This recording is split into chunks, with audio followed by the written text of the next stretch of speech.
Alright, teman Pinay. Sekarang ini bar baru Oke. Bar baru, ini bar lama. Oke. Di sini ada lamapnya. Sebab kenapa saya tidak mau pakai sebab dia ada tempat sudah kena kasih gosok, kasih rendah.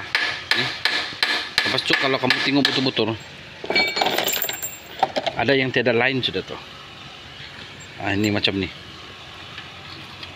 Tiada line. Oke. So ini engine bab yang baru lah, sudah gosok. So sekarang ini saya mau pasang balik, pasang spring, pasang clip bar semua. Lepas itu tes mana satu yang bocor. Itu yang kita mau cek. Oke, tes mana satu yang bocor, itu yang paling penting.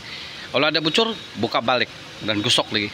Gosok sampai dia tidak bocor. Tapi itu sih lah, mau hati-hati. Atau lah dia kalau dia sudah rendah, cam panai jam, cam fit. Kalau fit ada yang panai miss ataupun tidak boleh hidup. Itu mau gosok bar. Kalau Pro 2 nih, pam lah, memang panai fit tuh kalau terlampau gosok. Jadi tadi ini saya tidak gosok terlampau dalam sebab dia bar baru. Jadi saya akan hati-hati lah. Oke, alright.